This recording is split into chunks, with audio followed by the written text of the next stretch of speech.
Assalamualaikum warahmatullahi wabarakatuh. Yang sama-sama kami hormati Ibu Sinta Maria Dewi SPD MPD selaku dosen pengampu mata kuliah pendidikan multikultural dan teman-teman sekalian yang saya banggakan. Kami dari kelompok 2 akan mempresentasikan tentang strategi pengembangan pendidikan multikultural yang beranggotakan Dwika Wijiasningrum, Luciana Sapitri, dan Neng Irma Amalia. Adapun yang akan kita bahas yang pertama, kerangka konsep strategi pengembangan pendidikan multikultural di Indonesia. Yang kedua, reorientasi pendidikan berbasis multikultural. Yang ketiga, tema pendidikan multikultural di Indonesia. Dan yang keempat, pengembangan pendidikan multikultural berbasis kompetensi. Kerangka konsep strategi pengembangan pendidikan multikultural di Indonesia. Dalam dunia pendidikan, strategi diartikan sebagai a plan, method, or series of activities designed to achieve a particular education goal. Jadi, strategi pembelajaran dapat diartikan sebagai perencanaan yang berisi tentang rangkaian kegiatan yang didesain untuk mencapai tujuan pendidikan tertentu. Istilah multikultural merujuk pada sosial antropologis, adanya pluralitas kelompok etnis, bahasa, agama, dan juga mengasumsikan sebuah sikap demokratis dan egaliter untuk menerima keberagaman budaya. Mahfud menyatakan, pendidikan multikultural secara etimologi terdiri dari dua kata, yaitu pendidikan dan kultural. Pendidikan secara sederhana dan umum bermakna sebagai usaha untuk menumbuhkan dan mengembangkan potensi-potensi bawaan, baik jasmani maupun rohani, sesuai dengan nilai-nilai yang ada dalam masyarakat dan kebudayaan. Multikultural diartikan sebagai keberagaman kebudayaan dan aneka kesopanan. Pendidikan multikultural adalah pendidikan untuk people of color, atau pendidikan yang berhak mengembangkan perbedaan sebagai bentuk keniscayaan yang merupakan suatu rangkaian kepercayaan atau set of belief, dan penjelasan yang mengakui dan menilai pentingnya keberagaman budaya dan etnis membentuk gaya hidup, pengalaman sosial, identitas pribadi, kesempatan pendidikan dan individu, kelompok, maupun negara. Pendidikan multikultural adalah ide, gerakan pembaruan pendidikan, dan proses pendidikan yang tujuan utamanya adalah untuk mengubah struktur lembaga pendidikan supaya siswa, baik pria maupun wanita, siswa berkebutuhan khusus, dan siswa yang merupakan anggota dari kelompok ras, etnis, dan kultur yang bermacam-macam, itu akan memiliki kesempatan yang sama untuk mencapai prestasi akademis di sekolah. Di dalam kerangka konsep strategi pengembangan pendidikan multikultural di Indonesia, adapun inkorporasi pendidikan multikultural ke dalam program pendidikan. Yang pertama, ada pendidikan yang menghargai pluralisme budaya.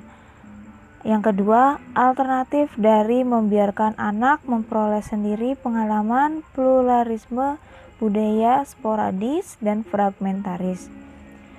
Yang ketiga, pendidikan yang tidak memaksa atau menolak anak karena identitas suku, agama, ras, dan golongan.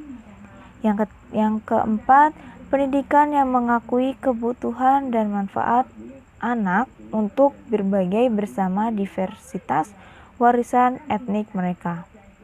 Lalu yang terakhir, pendidikan yang membiarkan kesempatan setiap siswa untuk membantu berkembangnya sense of self. Lalu selanjutnya, setelah inkorporasi pendidikan multikultural ke dalam program pendidikan, ada juga menerjemahkan konsep pluralisme budaya ke dalam praktik pendidikan multikultural.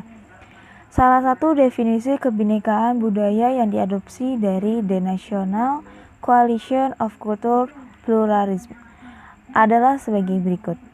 Cultural pluralism refers to a state of equal coexistence in a mutually supportive relationship within the boundaries of framework of one nation of people of diverse cultures with significantly different pattern of belief, behavior, color, and in many cases with different religion.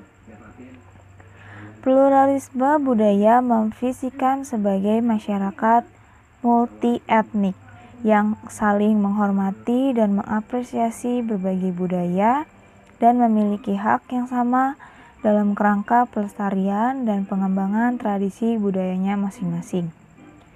Program pembelajaran multikultural yang akan dikembangkan merupakan sebuah program pendidikan yang menyediakan lingkungan belajar ganda kepada siswa atau multiple learning environment yang memiliki kesesuaian dengan kebutuhan dasar akademis dan sosial siswa.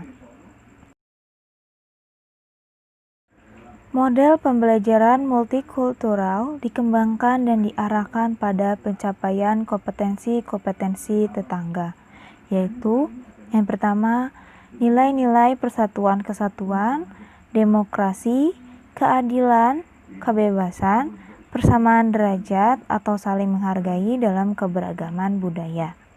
Lalu yang kedua, latar belakang budaya sendiri dan budaya lain dalam masyarakat sehingga menumbuhkan pemahaman dalam masyarakat. Lalu yang ketiga, isu-isu dalam masalah keseharian melalui sebuah proses demokratis atau inquiry dialogis, konseptualisasi dan aspirasi sebuah masyarakat yang lebih baik, demokrasi, dan memiliki persamaan derajat. Pembahasan selanjutnya adalah reorientasi pendidikan berbasis multikultural. Ada dua reorientasi pendidikan berbasis multikultural, yaitu revitalisasi kurikulum dan integrasi 4 pilar dengan pendidikan yang berbasis multikultural. Yang pertama yang akan saya bahas adalah revitalisasi kurikulum.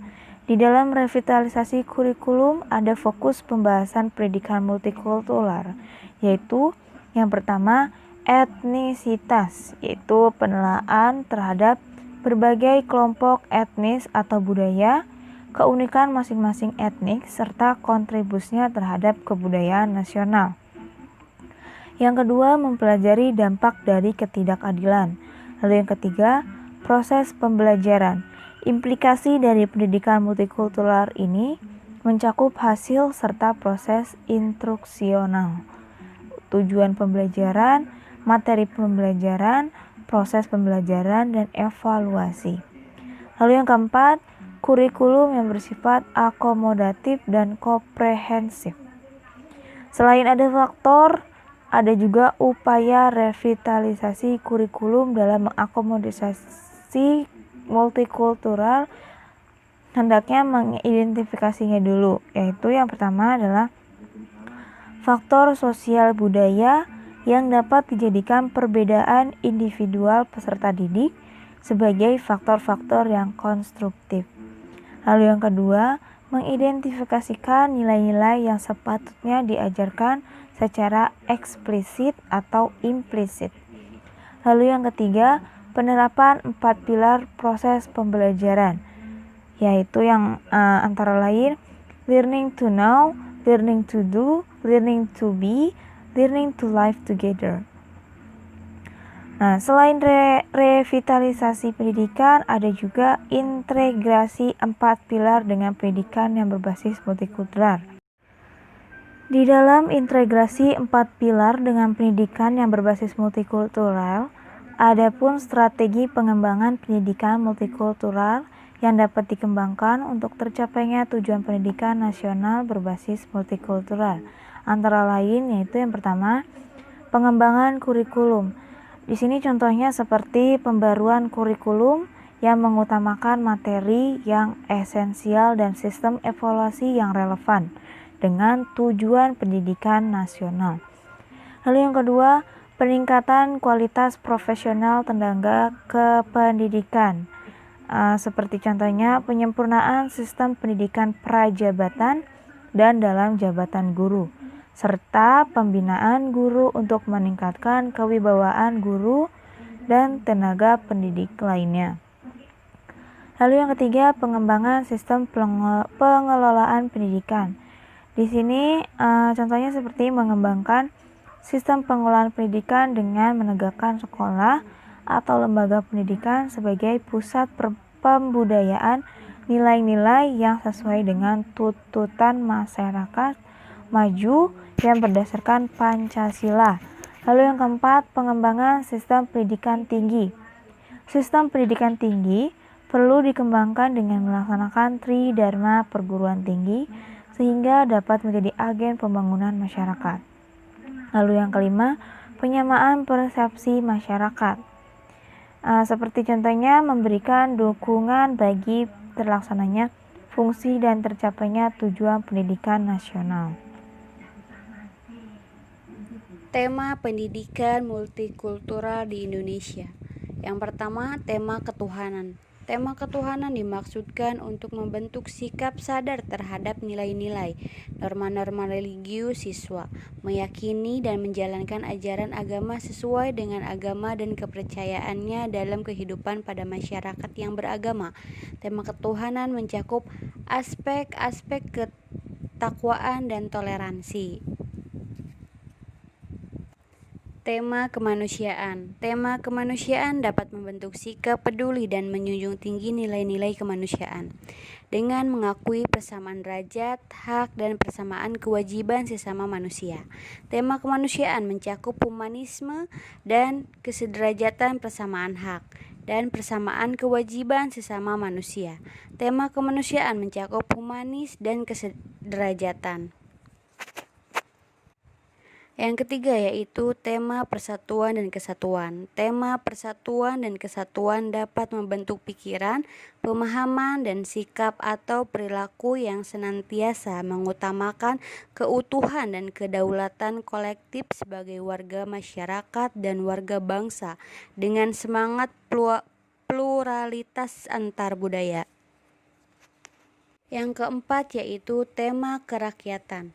Tema ini dimaksudkan untuk membentuk sikap yang demokratis, terbuka terhadap keragaman, menghargai aspirasi antar sesama, serta menjunjung tinggi nilai-nilai kebenaran dalam mewujudkan masyarakat pluralis yang damai dan bermartabat. Yang kelima yaitu tema keadilan. Tema keadilan dapat membentuk sikap empati terhadap orang lain serta memiliki kepekaan sosial terhadap sesama manusia, merasa sama dan sederajat dalam hubungan sosial serta anti terhadap diskriminasi atau marginalisasi. Adil yaitu wawasan yang seimbang dalam memandang, menilai atau menyikapi sesuatu atau seseorang. Sikap tersebut dilakukan hanya setelah mempertimbangkan segala segi tentang sesuatu atau seseorang tersebut secara jujur dan seimbang dengan penuh itikat baik dan bebas dari prasangka. Yang keenam yaitu tema silaturahmi. Tema silaturahmi merupakan tema pertalian rasa cinta kasih antara sesama manusia.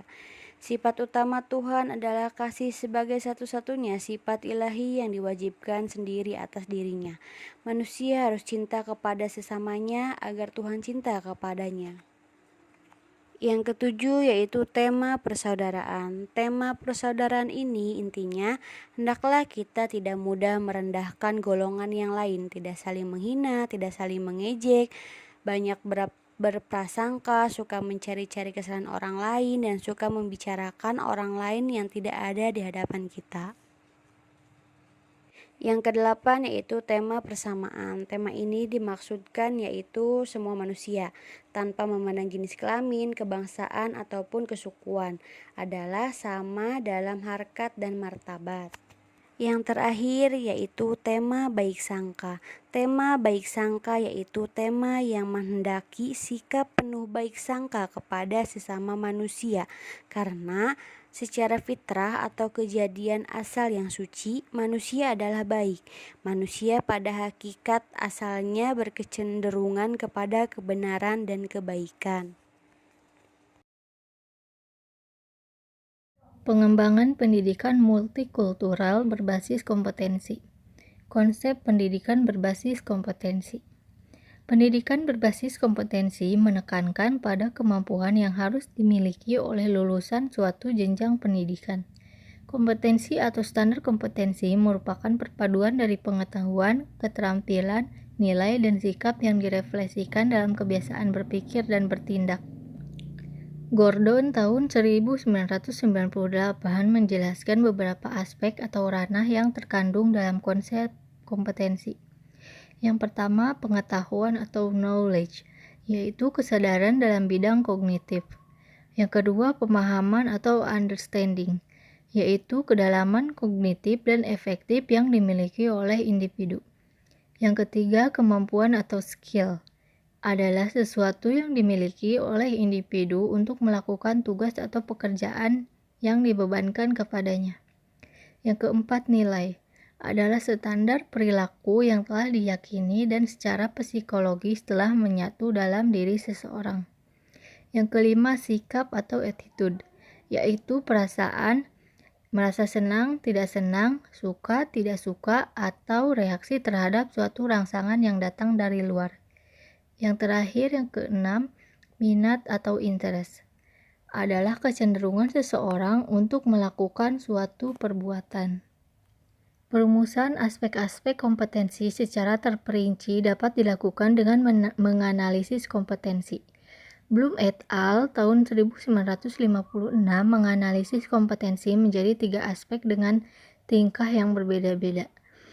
Yang pertama, kompetensi kognitif, meliputi tingkat pengetahuan, pemahaman, aplikasi, analisis, dan penelitian. Yang kedua, kompetensi afektif, meliputi pemberian respon, penilaian apresiasi, dan internalisasi. Kompetensi psikomotorik, meliputi keterampilan gerakan awal, semi rutin, dan rutin. Berbeda dengan Bloom, Hall dan Jones tahun 1976 membagi kompetensi menjadi 5 macam. Yang pertama, kompetensi kognitif. Yang kedua, kompetensi afektif. Yang ketiga, kompetensi penampilan. Yang keempat, kompetensi produk atau konsekuensi yang menyangkut keterampilan. Yang kelima, kompetensi eksploratif atau ekspresif. Kurikulum berbasis kompetensi.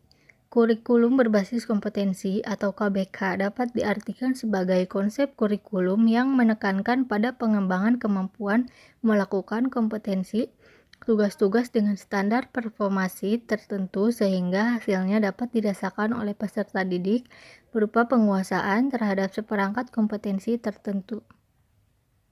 Prinsip dasar pengembangan model pembelajaran multikultural. Garis besar pokok pengembangan GBPP, model pembelajaran multikultural disarankan pada beberapa prinsip dasar. Yang pertama, pengenalan jati diri. Prinsip ini menekankan bahwa pendidikan multikultural harus dimulai dari pengenalan terhadap jati dirinya sendiri, bukan jati diri etnik lain. Yang kedua, mengembangkan sikap non-etnosentris. Dengan mengembangkan sikap non-etnosentris, kebencian dan konflik antar etnik akan dapat dihindarkan secara maksimal. Hal itu berarti bahwa pendidikan multikultural bertujuan untuk meningkatkan kesadaran desentris etnik. Yang ketiga, pengembangan secara integratif, komprehensif, dan konseptual. Pendekatan seperti ini mengisyaratkan agar kurikulum pendidikan multikultural menginkorporatif sebuah kurikulum yang bersifat total. Oleh karena itu, kurikulum pada pendidikan multikultural berintegrasi ke dalam semua mata pelajaran, seperti bahasa, ilmu pengetahuan sosial, matematika, sains, pendidikan jasmani, kesenian, atau pendidikan moral. Yang keempat, menghasilkan sebuah perubahan. Pendidikan multikultural harus menghasilkan perubahan, tidak hanya pada materi kurikulum, tetapi juga pada praktik pembelajaran dan struktur sosial dari sebuah kelas. Yang kelima, menekankan aspek afektif dan kognitif. Pendidikan multikultural lebih menekankan aspek afektif dan kognitif dengan cara mengaitkan isu atau masalah keseharian yang dihadapi oleh siswa di lingkungan sempit ataupun luasnya. Yang keenam, kontekstual. Kontekstualisasi pendidikan multikultural harus bersifat lokal, nasional, dan global. Konseptualisasi bertujuan untuk menumbuhkan rasa hormat menghormati sesama etnik dan warga negara Indonesia. Penelitian tentang model hipotesis pendidikan multikultural berdasarkan ke-6 prinsip dasar pengembangan kurikulum tadi. Pada intinya, elemen dasar silabus terdiri atas nosi dan fungsi. Nosi merupakan area umum makna yang didasarkan pada sebuah konsep, ide, logika, hubungan, atau sebuah entitas. Silabus multikultural ini secara khusus dirancang dengan ciri-ciri. Yang pertama, berorientasi pada pencapaian hasil. Yang kedua, silabus berbasis kompetensi atau SBK selalu bertitik berat dari kompetensi yang harus dimiliki oleh siswa. Yang ketiga, silabus berbasis kompetensi SBK menekankan pada konsep belajar tuntas. Yang keempat, penerapan silabus berbasis kompetensi bersifat utuh atau holistik dan menyeluruh atau komprehensif, sehingga penerapannya tidak setengah-setengah atau parsial. Yang terakhir, pengembangan kompetensi selalu didasarkan pada pencapaian standar mutu nasional dan internasional.